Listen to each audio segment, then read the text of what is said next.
Guilty until proven innocent? With respect to interrogation analysis, it's no secret the benefit of hindsight gives you a considerable advantage when evaluating information. When you know a subject Wait, hold on. The bizarre case of Stephen McDaniel, guilty until proven innocent? is guilty, it allows you to exclusively look for guilty behavior. The knowledge of outcome highlights the imperatives while stripping away non-essentials, and this allows you to calculate certain things that would otherwise be overlooked by cause of your own doubt. Okay, everybody f***ing chill. We're gonna watch the shit out of this. This is like one of the most compelling f***ing YouTube channels I have seen. I don't know if, like, I'm not, like, I kind of am into, like, criminal psych stuff. Never to this degree, but this is, like, nuts. It's bananas. Like, this is the most... Please don't forget to subscribe, because a lot of people that watch my videos don't subscribe, apparently, and hit that bell. Bananas shit I've seen. Hindsight is 20/20. Everyone is well aware of this aphorism, and what's fascinating is that it not only applies, but is far more compatible to the innocent than it is to the guilty. The reason for this is because the information you have to scrutinize is reduced when dealing with innocent subjects. When you remove the versatile factors of misdirection and trickery, you're left with relatively straightforward behavior in comparison. Of course, the argument that everyone is different and can react in a different manner has merit. Human beings are unique, and there will always be exceptions to every rule, especially when you take into consideration that trauma can cause atypical behavior. Yet, atypical behavior and guilty behavior are generally distinguished from each other with relative ease. And that brings us to example number 1. 37-year-old Michael Dixon, described by his peers as popular, friendly, but also unassuming and reserved. A self-professed introvert who turned down a job as a trade show presenter due to his fear of public speaking, and kept his position as a trade show assembler instead. On August 15th, 2003, in Hamilton, Ontario, police were called to report a man breaking into a jewelry store. 2 officers... Guys, I get it. You have a favorite one, okay? You have a favorite video from this channel. Everyone does. I totally understand that. We will watch all of them. So calm down. I'm not going to stop this. I'm not going to stop this in the middle of a video that I just started. Specifically to go watch your favorite one, okay? Just chill. The reason why chatter sent this to me is because they wanted me to wash away the propaganda. EZ clap. Okay? They wanted to show how people get guilty pleas out of innocent people. Responded and chased the perpetrator from the store down an alley before momentarily losing sight of them. At the same time, Michael Dixon was getting off a bus nearby coming home from work. He was the first person the police saw when coming out of the alley and was then arrested at gunpoint. Dixon voiced his innocence but didn't resist arrest and stated he would help in any way he could. He was taken to the Hamilton police station and questioned 2 hours after his arrest.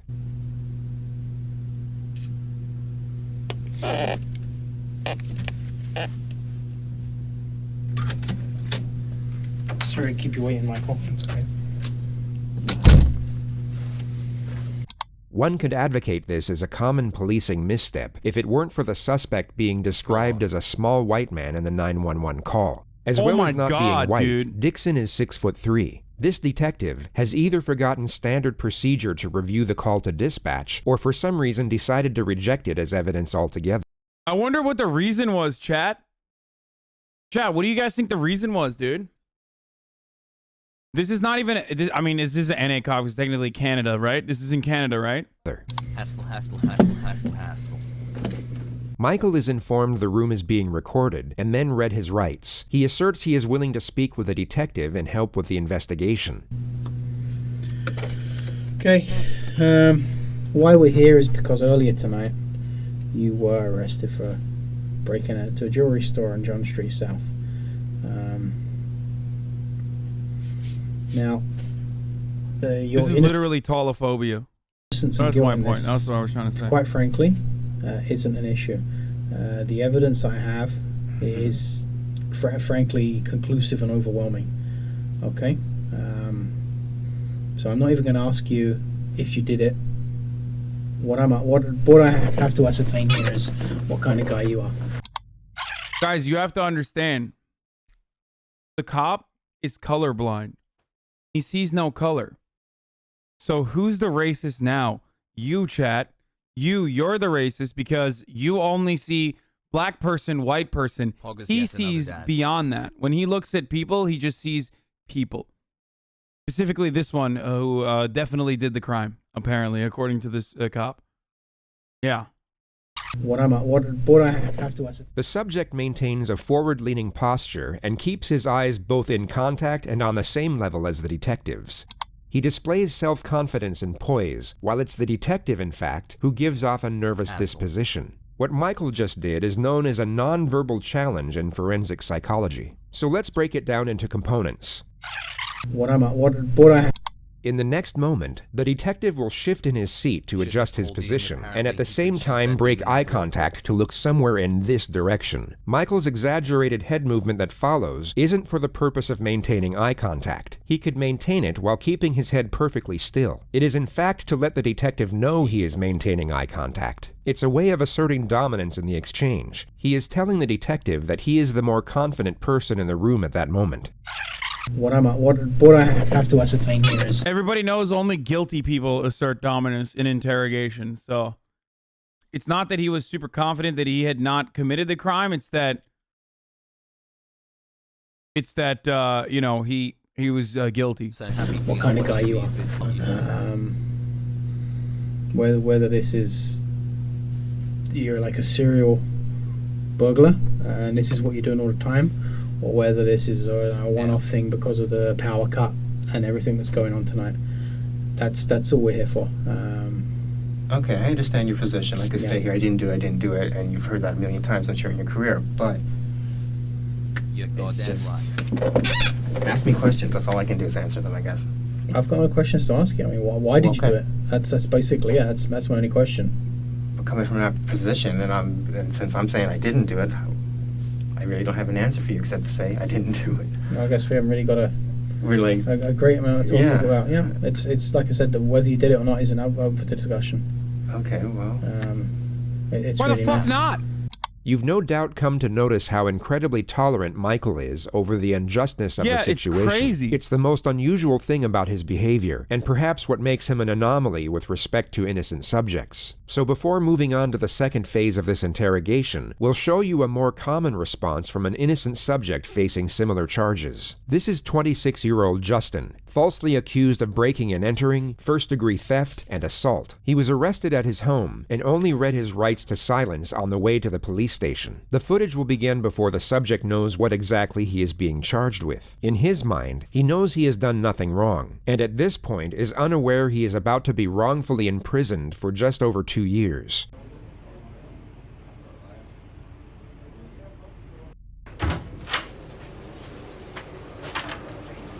Hasan, I can't find your social media plugs easily enough. Can you make them bigger?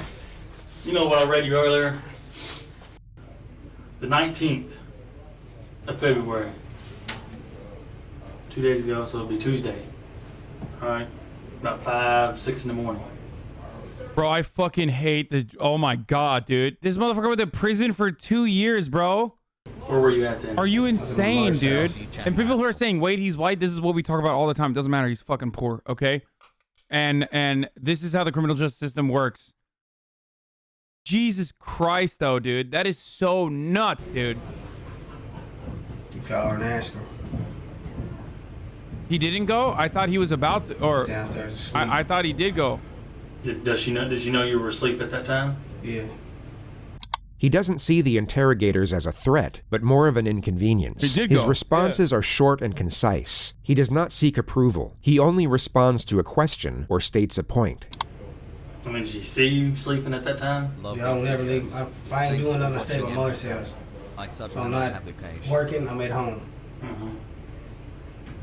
You didn't go to labor ready that day or nothing looking for... Like, Tuesday? looking for a job, yeah. Okay. That morning, house got broken into. Okay. The detective's strategy is to reveal the charges in a periodic manner. Getting a confession to one charge at a time is far easier than gaining admission to all of them at once. The plan is to reveal the break-in and robbery charge first, then reveal the assault at a later stage. The detective goes on to explain that the accuser named Candy said she saw him loitering around her house in the evening hours of the night, and a short time later witnessed him break in and steal a multitude of valuable items. The detective then explains that she picked him out of a 12-picture lineup of suspects. She says you broke in this apartment. Okay, well tell me why. Justin is now aware of the burglary charge, which holds a possible 20-year prison sentence due to previous convictions. He will now begin to forcefully assert his innocence, and each time he does so, will bring forward his posture and strengthen his vocal emphasis while making the assertion. Alright, so I mean, she's saying that I was there before? Is that what she's saying? She's saying she's seen my face before the break-in happened? Yep. I know the black dude was in Canada, this is in America. I know. I don't know who she is. I don't know what you're talking about. I don't know no girl named Candy. None of that shit, man. Why is she saying that you're... I don't know why she's saying I don't know why I don't know. What were you doing there? I was not there. I don't know this girl Candy. The only Candy that I even heard of is this guy I know named Tim Stahl dates her.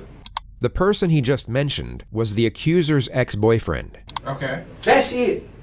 How do you know Tim Stoll? I grew up with the dude, man. The accuser's testimony was later picked apart in court. She was caught lying on the stand multiple times, and Justin was exonerated. He was proven innocent not just beyond all reasonable doubt, but essentially beyond all doubt. The last thing I heard about them two, she had him arrested for domestic violence.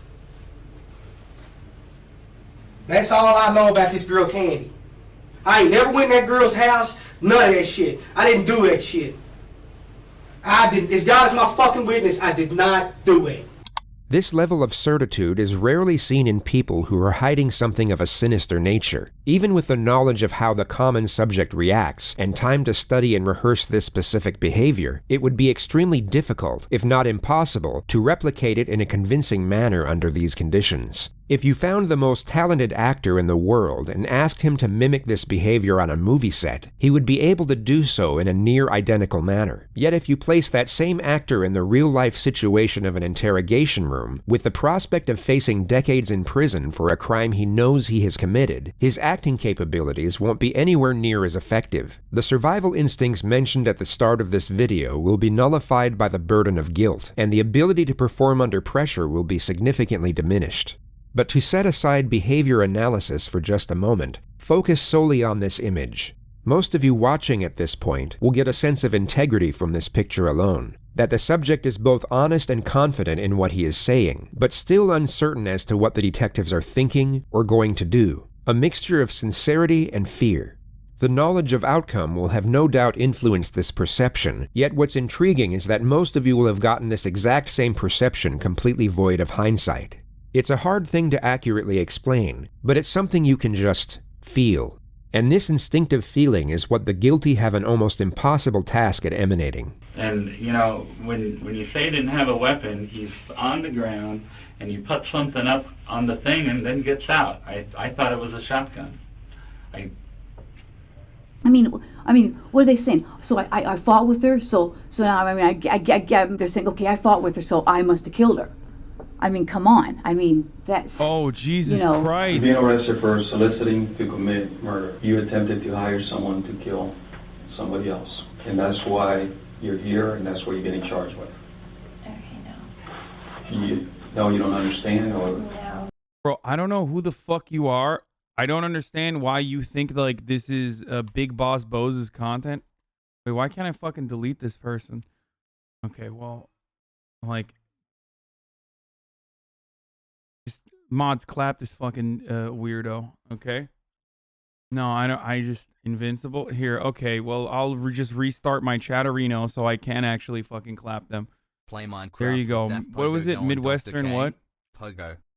Midwest Nightmare. Fucking idiot, dude. Like 1 year big dubs.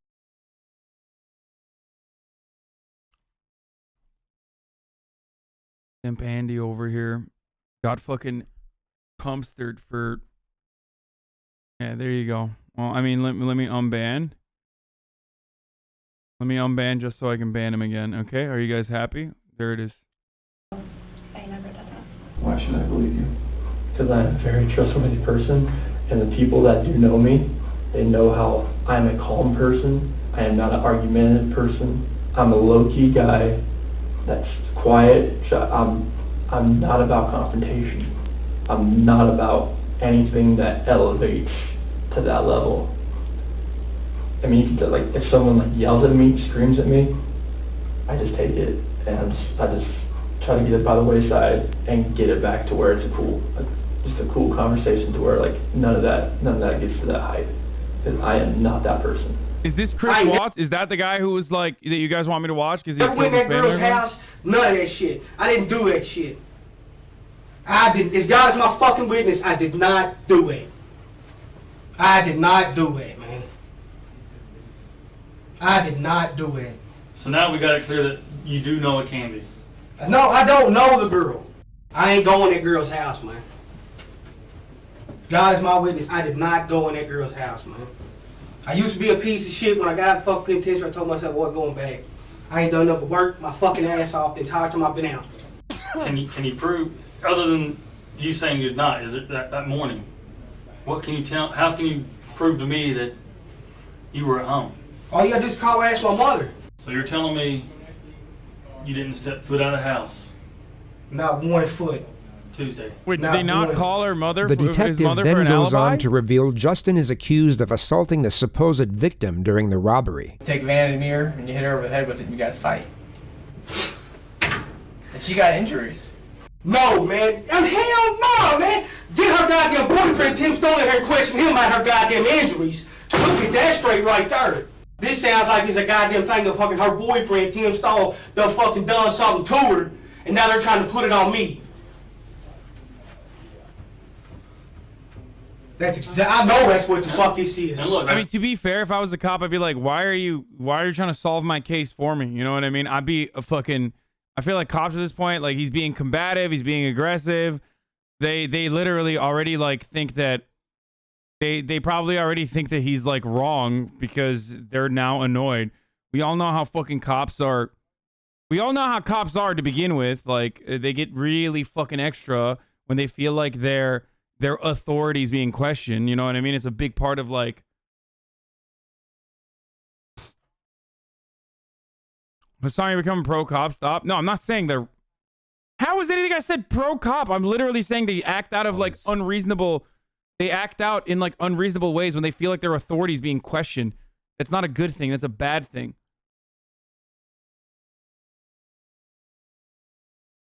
That's why we're talking to you, okay? No, this is bullshit, man, because I've tried everything in my fucking power to stay the fuck out of this goddamn fucking penitentiary shit. I did not do that shit, man. Motherfucker's been to jail already. He should have. He That's what we're talking definitely to. should have We're here called to- a we're here to lawyer. investigate It sucks this, that he okay? didn't. That's why we're asking all Also, these he's a questions. racist. There's a Nazi icon on his desk. I'm sorry to freak out, man, but I didn't fucking do this shit, man.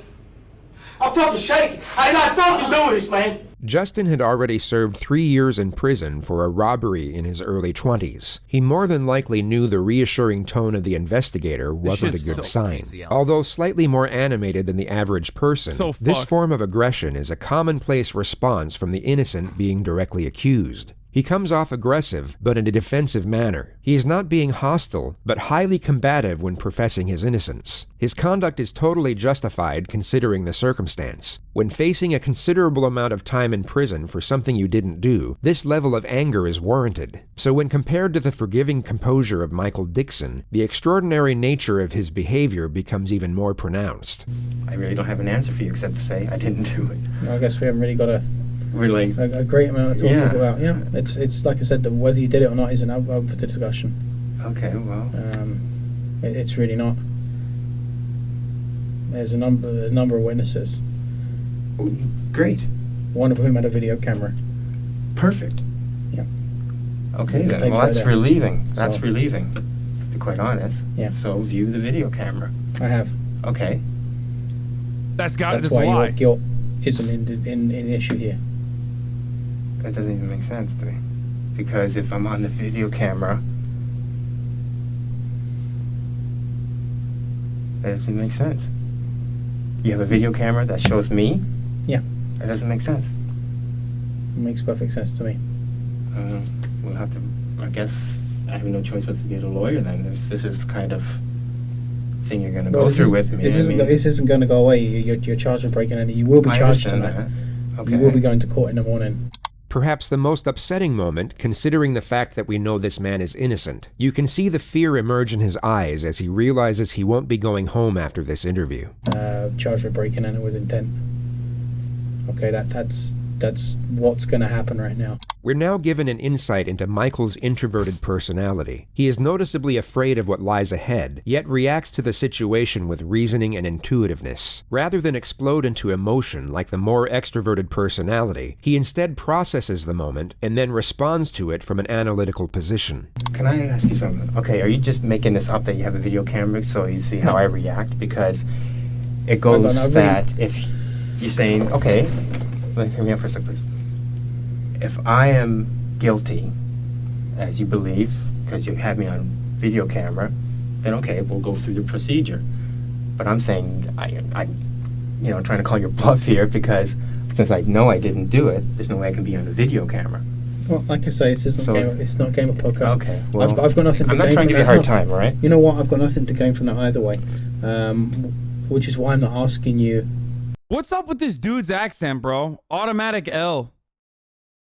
Why is he in Canada, but he sounds like he's from London? Sorry. Did you do it? I'm trying to catch you out. I've got nothing to gain from that. Getting a confession void of evidence is in fact excellent for an investigator's career. It's a mark of merit and can accelerate promotion. Michael continues to profess his innocence in a calm and composed manner for a further 7 minutes. The detective then asks that he draw out a map and specify his movements before the arrest. Every detail of his alibi was... Oh my god, it's literally, there is a London and Ontario, but like, that's not what I meant. I meant like from...